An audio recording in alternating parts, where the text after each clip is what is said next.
গুলশানে বিএনপি চেয়ারপারসনের রাজনৈতিক কার্যালয়ে দলটির প্রতিষ্ঠাতা জিয়াউর রহমানের ৪৪তম শাহাদাত বার্ষিকী উদযাপন উপলক্ষে এই যৌথ সভায় ভার্চুয়ালি যুক্ত ছিলেন বিএনপি মহাসচিব মির্জা ফখরুল ইসলাম আলমগীর। ঠিক তেমনি জিয়াউর রহমানকে দেখেনি।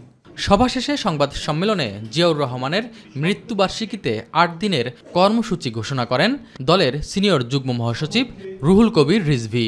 ২৫ তারিখ থেকে ২ তারিখ পর্যন্ত ৮ দিনের এই কর্মসূচি করা হয়েছে। এই কর্মসূচি পালন উপলক্ষে কেউ যদি কোথাও চাঁদাবাজির কোনো খবর পাওয়া যায় তার বিরুদ্ধে একেবারে জিরো টলারেন্স। এ সময় থাইল্যান্ডে চিকিৎসাধীন মির্জা ফখরুল ভার্চুয়ালি যোগ দিয়ে বলেন, সুপরিকল্পিতভাবে নির্বাচন পেছানোর মাধ্যমে জনগণকে ভোটের অধিকার থেকে বঞ্চিত করার পায়তারা চলছে। অত্যন্ত সুপরিকল্পিতভাবে নির্বাচনকে পিছিয়ে দেওয়া, জনগণের যে অধিকার সেই অধিকার থেকে জনগণকে বঞ্চিত করাবার এবং ভোটের অধিকার থেকে বঞ্চিত করবার একটা পায়তারা শুরু হয়েছে। এবং আপনারা নিশ্চয়ই লক্ষ্য করেছেন যে বিভাজনের রাজনীতি আবার শুরু হয়েছে। এখানে গোত্রে গোত্রে যে বিভাজন সৃষ্টি করার চেষ্টা করা হচ্ছে, সরকারের বিভিন্ন ইনস্টিটিউশনগুলোকে পরস্পরের মুখোমুখি করার একটা ষড়যন্ত্র চক্রান্ত শুরু হয়েছে।